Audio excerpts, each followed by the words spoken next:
Okay na guys, pwede nang ulamin.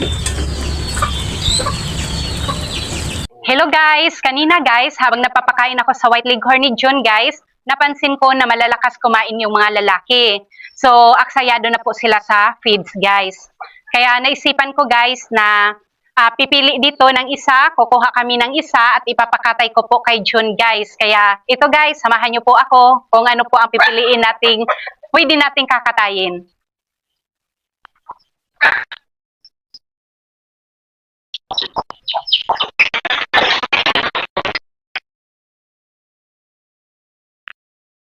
So, ito nga guys, papasok na po ako guys para samahan nyo po ako sa pagpili sa mga lalaki kung alin po dito ang kakatayin mamaya ni Kuya Jun. So, ito sila guys. Kung nakikita nyo guys, ayan na, ang dami na nila dito guys. And, pipili po ako. Ay, may mga eggs na. Ayun guys, oh. Meron na rin palang mga egg, guys. So, kaninang umaga, guys, hindi ko pa yan nakita habang nagpapakain ako dito. At ngayon, guys, ayan, may iilan-ilan na po akong nakikitang mga eggs, guys. So, dito, guys, pipili ako kung alin dito sa White Leghorn na lalaki ang ipapakatay ko mamaya.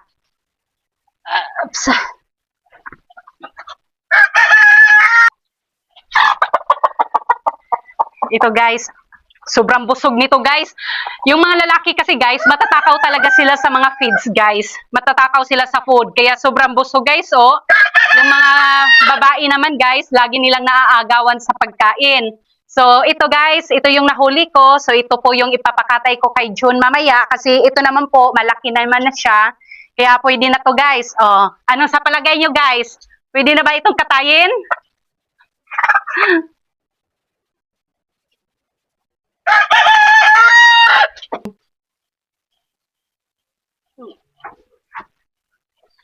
Ito yung kagandahan guys, pag may mga alaga tayong manok guys, kasi kung gusto nating mag-ulam ng manok, meron tayo sa bakuran, pwede lang nating kukunin, pwede nating huhulihin at kakatayin. Na po yung manok kanina guys, na nakatay na po ni John at lulutuin ko na po.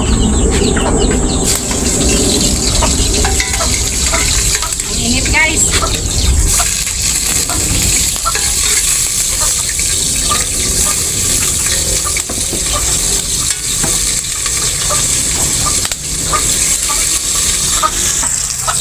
So ito guys, isusunod ko na po yung manok na kinatay kanina at namarinate na rin po ito.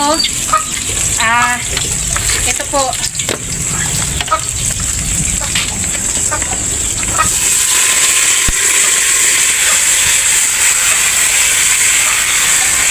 Ito yung kagandahan guys kasi hindi na kami gagastos pa ng gas.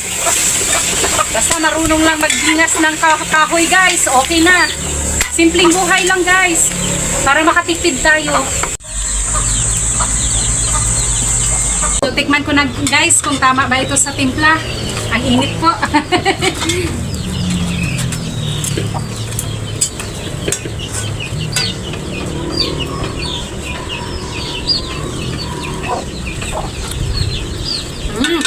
Masarap talaga guys, pag bagong katay na manok. Okay na guys, pwede nang uulamin.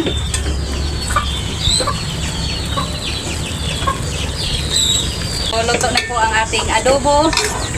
At pwede ko na pong isalin guys sa maayos na lagayan. Okay. Sobrang init guys. Grabing pawis ko. Ito guys, isasalin ko na ito guys kasi ito naman po ay niluto namin sa kahoy. Sinusunod-sundan ko ako sa puso.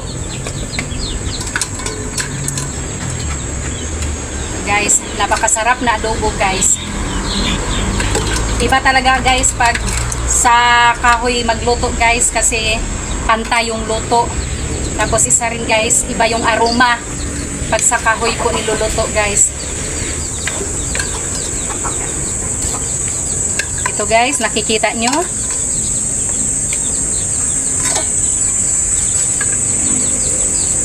So, ito na guys. Yung manok, naluto na po namin at ready na po sa aming pananghalian. So yun lang guys, thank you for watching and God bless.